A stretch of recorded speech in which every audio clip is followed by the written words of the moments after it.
Luc, chapitre 1, versets 1 à 25. Plusieurs ont entrepris de composer un récit des événements qui se sont accomplis parmi nous, d'après ce que nous ont transmis ceux qui ont été des témoins oculaires dès le commencement et qui sont devenus des serviteurs de la parole. Il m'a donc paru bon, à moi aussi, qui me suis soigneusement informé sur toutes ces choses dès l'origine, de te les exposer par écrit d'une manière suivie, excellent Théophile, afin que tu reconnaisses la certitude des enseignements que tu as reçus. Durant le règne d'Hérode sur la Judée, il y avait un prêtre, du nom de Zacharie, de la classe d'Abia. Sa femme était une descendante d'Aaron et s'appelait Élisabeth. Tous deux étaient justes devant Dieu. Ils suivaient d'une manière irréprochable tous les commandements et toutes les lois du Seigneur. Ils n'avaient pas d'enfants, parce qu'Élisabeth était stérile, et ils étaient l'un et l'autre d'un âge avancé. Or, pendant que Zacharie remplissait sa fonction de prêtre devant Dieu, c'était le tour de sa classe. Il fut désigné par le sort, d'après la règle en vigueur pour les prêtres, pour entrer dans le temple du Seigneur et y brûler le parfum. Toute la multitude du peuple était dehors, en prière, à l'heure de l'offrande du parfum.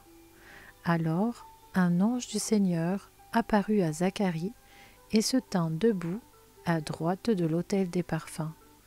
Zacharie fut troublé en le voyant, et la peur s'empara de lui. Mais l'ange lui dit : « N'aie pas peur, Zacharie, car ta prière a été exaucée. Ta femme, Élisabeth, te donnera un fils, et tu l'appelleras Jean. Il sera pour toi un sujet de joie et d'allégresse, et beaucoup se réjouiront de sa naissance, car il sera grand devant le Seigneur.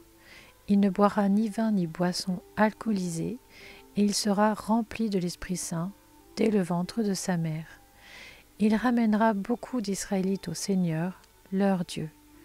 Il marchera devant Dieu avec l'esprit et la puissance d'Élie pour ramener le cœur des pères vers leurs enfants et les rebelles à la sagesse des justes, afin de préparer pour le Seigneur un peuple bien disposé. » Zacharie dit à l'ange : « À quoi reconnaîtrai-je cela ?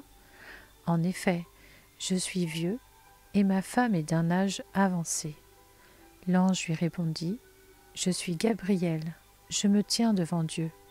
J'ai été envoyé pour te parler et pour t'annoncer cette bonne nouvelle. Voici, tu seras muet et tu ne pourras plus parler jusqu'au jour où cela arrivera, parce que tu n'as pas cru à mes paroles qui s'accompliront au moment voulu. » Cependant, le peuple attendait Zacharie et s'étonnait qu'il s'attarde si longtemps dans le temple. Quand il sortit, il ne pouvait pas leur parler, et ils comprirent qu'il avait eu une vision dans le temple. Il s'exprimait par signes, et il resta muet. Lorsque ses jours de service furent terminés, il rentra chez lui. Quelque temps après, sa femme Élisabeth fut enceinte. Elle se cacha pendant 5 mois, disant : « C'est l'œuvre que le Seigneur a faite quand il a porté le regard sur moi pour enlever ce qui faisait ma honte parmi les hommes. »